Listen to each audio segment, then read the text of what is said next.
If you receive this message, this is a divinely channeled message from God to me, to you. Look down, there's no hashtags on this video. This video found you because it's for you. You're looking for a sign. This is it.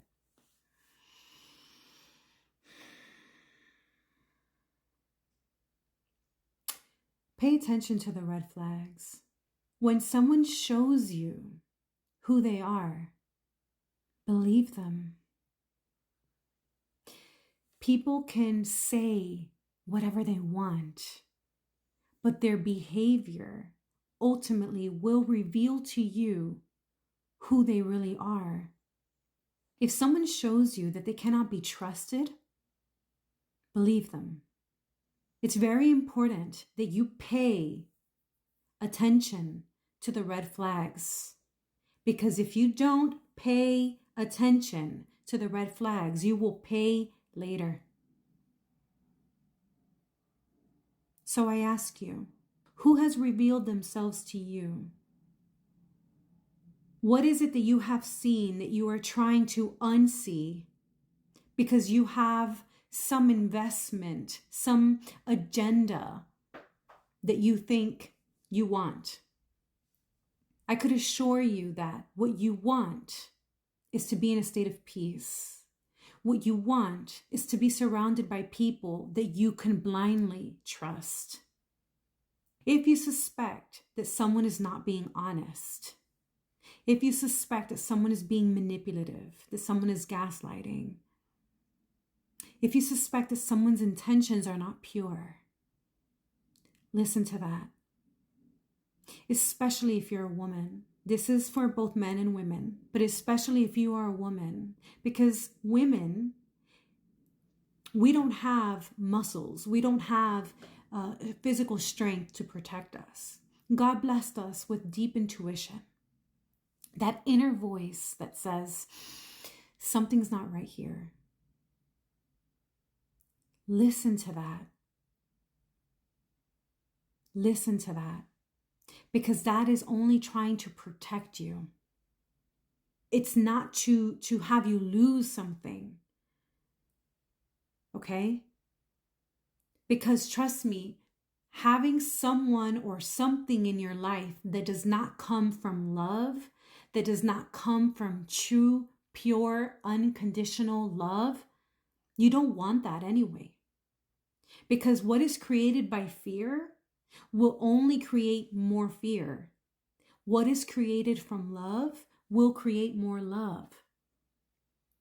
So my prayer for you is that you have the courage to choose yourself first, to honor yourself, to honor that little boy or that little girl that is inside of you. Ask them, does this person feel safe for you? Little boy, little girl inside of me, does this situation feel safe for you? What do you want? That's your job as the mother and the father to that internal child, to provide them safety. So when something is showing up in your life that feels unsafe, listen to that. And always protect the inner child. Always put them first. Because if not, you'll think that it's this person's job to protect the inner child, to choose the inner child, to love the inner child, to offer security to the inner child. That's no one's job but you. That's just the inner wounded child still looking for mom, still looking for dad. But when you become the mother to that inner child, when you become the father to that inner child, and that divine masculine and divine feminine in one, that is the higher self, that is the divine parent to that inner child, you provide to them the safety, the comfort, the love, the attention, the appreciation, the acknowledgement, the security, everything that they are seeking. When you provide it, you become the source. The source of happiness and fulfillment and safety and security and love is no longer externalized, is no longer outside of you. And that's where your power is. So please understand that anything that is not love is fear.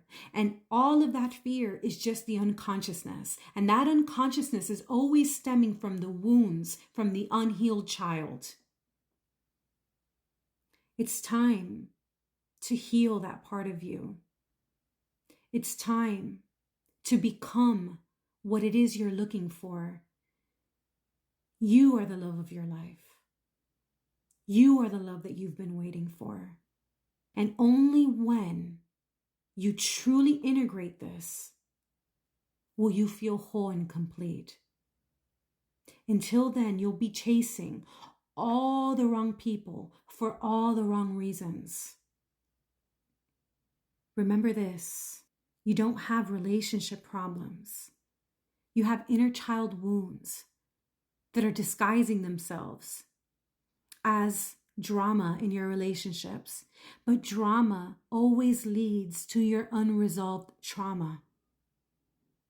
What is the drama? Is it unworthiness? Is it feeling that you're replaceable? Is it feeling that you're not desirable? Is it feeling that that person doesn't want you, doesn't love you, you can't trust them? That is the wound of the child. What happens as a defense mechanism is, no, focus on the person. Here, focus here on the person. Focus on the phenomena that's occurring here so that you can't focus on, wait a second. Why is this hurting me to begin with? Why am I in pain here? Why am I triggered here? Because there's unresolved trauma, because there's unresolved pain. That person that's activating that unconsciousness in you has nothing to do with resolving this pain for you or healing this pain for you. And if you think it does, you're outsourcing your power, and you'll keep repeating the same pattern over and over and over again until you learn it has nothing to do with them. It has everything to do with you. With you. Are you going to continue to outsource your power, or are you going to heal thyself? Are you going to offer that trust? Don't worry, inner child. I know you're afraid, but you can trust me. I see, inner child, that you are afraid of being left. You're afraid of being replaced, but I would never replace you. I see, inner child, that you're afraid of being abandoned. I understand, but I would never abandon you. I see, inner child, that you're afraid of being betrayed. I feel you, I see you, I hear you. Acknowledge the child, validate the child. That's what the child is searching for. But I would never betray you. The child needs to feel safe with you. Once this feels so secure, once you can trace your triggers, okay, this is triggering me, they didn't text me back. Why does that trigger me? Why does that bother me? It bothers me, and you need to strip the conscious mind till you get to the subconscious mind. It bothers me because, well, they're not responding. Okay, and why does that bother me? Well, because if they're not responding, then they're probably ignoring me. And why does that bother me?